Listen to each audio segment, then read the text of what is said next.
We zitten aan award nummer 8 en dat is de Belgian Podcast Award voor Culture and Music. Meneer de juryvoorzitter, was het een stevig lijstje waar jullie door moesten? Het was een stevig en interessant lijstje. Dus er zaten van allerlei zaken bij, muziek, food, games. Het ging echt alle kanten op eigenlijk. Een heel boeiende categorie. En ook daaruit is gelukkig maar een lijstje van genomineerden ontstaan. Dit is het. Dit zijn de genomineerden in de categorie Culture and Music. 3 boeken van Wim Oosterlink. Based in Belgium, Wouter Berlaan. Guestlist van Rick de Bruiker. Orentroost van Thomas. Museumkriebels van Bezige Bea. Bende van het boek, Lisa en Truus. De podcast van de week, Stijn van de Voorde. Belgian Smaak, Brandon Kearney. Gamecast, Espe, Jerre en Janox. 50 Tinten Gras, Stubru. Au-delà du mythe Romeo et Juliette van Jody de Vos. Ja, je ziet het aan hoe lang de lijst is, dat het dus moeilijk kiezen was voor de jury. Ja, en uiteindelijk heeft natuurlijk het publiek de finale keuze gemaakt. Ja, want we moeten dat misschien toch nog eens herhalen. 20% van de stemmen komt van de vakjury, 80% van het publiek. Ja, van het publiek dat echt geëngageerd wordt door de podcasters en de makers zelf om op hun te stemmen. Ja, zullen we maar door de top 3 gaan dan? Yes, ik ben er klaar voor. 3? Gamecast. Gamecast. Proficiat. En daar zijn ze blij mee, denk ik. Hè? Zeer blij. Gamecast over... Gamecast, ja, uiteraard. Het gaat over games. Hè. Het spreekt het op zichzelf. Heel boeiend. Een heel leuke dynamiek ook tussen verschillende hosts. Dus ook zeker een aanrader. Ook als je de wereld van games niet echt kent, hè? Dat denk ik wel. Ja. Het zilver? Zilvers, based in Belgium. Een podcast eigenlijk dat zich echt wel plaatsvindt in een niche van de basgitaren. Ook heel mooi gemaakt, ook een heel mooie productie. Verschillende artiesten die ook komen praten. Ook zeker een aanbeveling.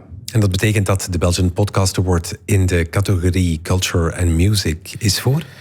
Wel, het is altijd leuk. België wordt toch geassocieerd met bier en The Good Life. Dus Belgian Smaak wint. Belgian Smaak wint de Belgian Podcast Award for Culture and Music.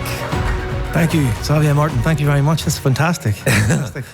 I hear an Irish accent. Yes, I'm from Ireland. Yeah, I've been living in Belgium for a few years now, and I guess the kind of the beer and food culture was my way of trying to kind of understand this new place that I was living. So what it is to be Belgian, but why not make a podcast about Guinness? Because you come from the land of Guinness. Well, I think it's part of that personal quest to kind of work out this place that I live. But beer culture and food culture are so central to life in Belgium. It tells us about the relationship with agriculture, with the history of war, with family values, religion. It's a real good window into just living in Belgium, and I think there's an interest for Belgians, but also an international audience from. Do you have an international audience? Yeah, are people listening to you when they come to Belgium or plan a trip to come to Belgium? Absolutely, and it's like people that are both interested in beer, but also people that are interested in European culture and history. So it's quite a varied podcast, and obviously it's great to have so many Belgian listeners as well. And can I ask you what your favorite beer is? No, you can't. Okay. But can I ask what your favorite beers are? If I had, I mean, obviously it depends on the situation, but I think I always like to go to the Buitenland and to taste beers of spontaneous fermentation. So beers from the Lambic family. I think they're kind of some of the most complex and just the most interesting beers that exist in the world. You created a fun space for yourself where you can taste beer and talk about it. Yeah, traveling all around Belgium, different parts of the country, and talking to some really interesting people. We're creating narrative threads. We're doing deep dive interviews. So it's a lot of fun. And thank you to my audience, to everyone that listens. Thanks to all the people that have helped me with the podcast. And My wife Elisa de Pepere, who has been really supportive of me, like in everything I do. So yeah, thanks to you guys for this award. I'll switch to Dutch because we have something to say about the other prizes. You're winning an award, of course, but there's more there. Doe maar. Want Maarten, deze podcast awards die worden gesponsord natuurlijk. En deze categorie wordt gesponsord door Shore. Deze categorie wordt gesponsord door Shore. Shore is een van de grote sponsors eigenlijk van de awards in het algemeen. En zij sponsoren ook deze categorie. So Brendan, Shore wanted me to give to the winner of the category a complete set. So you get a trophy that is a workable microphone SM7B. Wow, fantastic.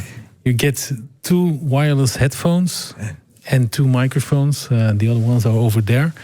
So I think so you can make your own podcast because you're not familiar with it, of course. Yeah. These might come in handy. Yeah, that's fantastic. One thing, of course, that's the good news. The bad news is that you have to carry it all by yourself to the car. So it's Let me know if you need some help. I'll empty the boxes for you. Thank you so much. You can take the boxes, I'll take the mics now.